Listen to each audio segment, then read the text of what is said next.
Titlul nu este clickbait. Cei care au văzut live-ul de aseară lui Jebcar pe canalul CSC Sport, unde a avut ca invitată pe Dana Mo, fostă iubita lui Value.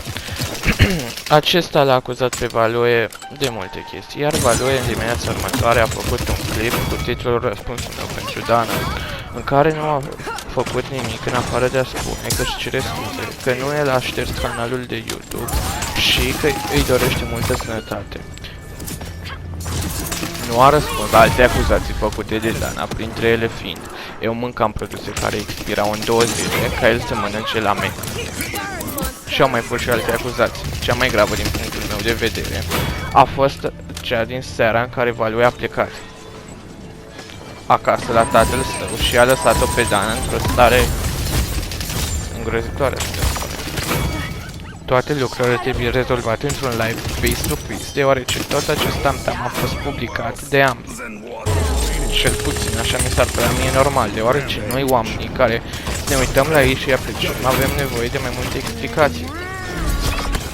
Și din partea lui Value, pentru că toate aceste lucruri s-au întâmplat cu Friends, că trebuie să ascultăm și partea, nu doar pe Dan.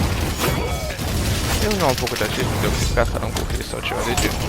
Am făcut doar să informez pe cei care nu știu despre ce este subiectul și care nu s-au uitat aseară la Jebcar. Cam atât a fost cu acest episod. Nu uitați să vă abonați, să dați un like și un comentariu.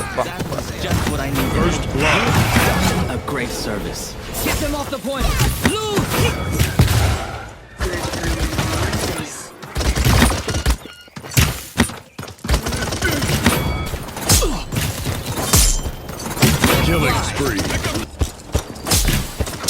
Try and keep going. Behind us!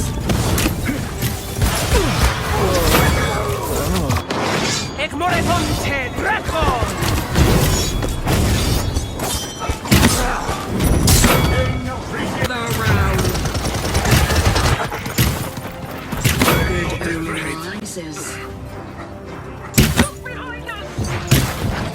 Thank you. I got your back. I'm gone. You have done me a great service.